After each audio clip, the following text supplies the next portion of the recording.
તાપી જિલ્લાની અંદર હવામાન વિભાગની આગાહી અનુસાર ગઈકાલે ફરીથી વરસાદની શરૂઆત થઈ હતી અને સવારથી જ વાદળછાયા વાતાવરણને પગલે આજે બાજીપુરા સહિત વ્યારા વિસ્તારની અંદર મુશળધાર વરસાદ વરસ્યો હતો। આ વરસાદના આગમનથી લોકોને ઉકળાટ અને ગરમીથી રાહત મળી હતી। વ્યારા અને આસપાસના ગામોની અંદર પણ વરસાદી તરંગો જોવા મળ્યા હતા, જેનો સીધો ફાયદો ખેડૂતોને થયો હતો।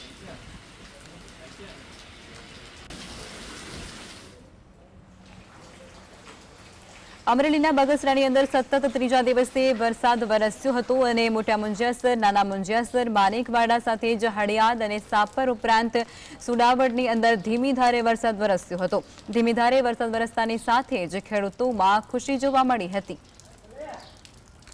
બગસરા વિસ્તારની અંદર પણ વરસાદી માહોલ જામી ગયો છે અને વરસાદ વરસતાની સાથે જ જે ગ્રામ્ય વિસ્તારોના ખેડૂતો છે તેના માટે આ ખુશીની લહેર કહેવામાં આવી રહી છે, કારણ કે વાવણી લાયક વરસાદ થતાની સાથે જ ખેડૂતોની અંદર ખુશી જોવા મળી રહી છે। આ ઉપરાંત સ્થાનિક લોકો છે તેમને ગરમી અને બફારાથી રાહત પણ મળી રહી છે। વરસાદી વાતાવરણ જામતાની સાથે જ અસહ્ય ઉકળાટમાંથી તેઓને રાહત મળી।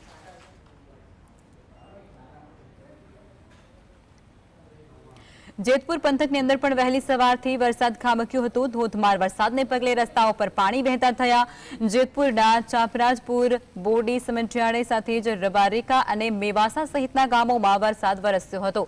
વરસાદને પગલે જેતપુરનું વાતાવરણ ઠંડુગાર બન્યું હતું।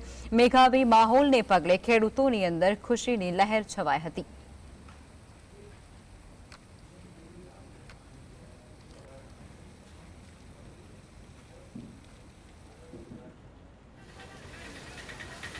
રાજકોટ જિલ્લાના ધોરાજી તાલુકાની અંદર ઠેર ઠેર વરસાદ વરસી રહ્યો છે અને તાલુકાના મોટી મારડ, જમનવાડ તેમજ પીપળિયા જેવા અનેક ગામોની અંદર ધોધમાર વરસાદ ખાબક્યો હતો।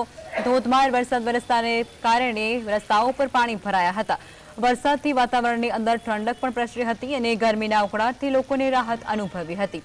વરસાદ સારો વરસતા ધરતીપુત્રોની અંદર ખુશીનો માહોલ જોવા મળ્યો હતો।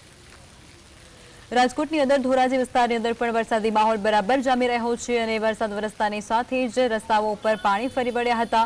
લોકોને અવરજવર કરવામાં થોડી મુશ્કેલી પડી હતી, પરંતુ વરસાદ વરસતાની સાથે જ અસહ્ય ગરમી અને ઉકળાટ અને બફારામાંથી લોકોને રાહત મળી હતી।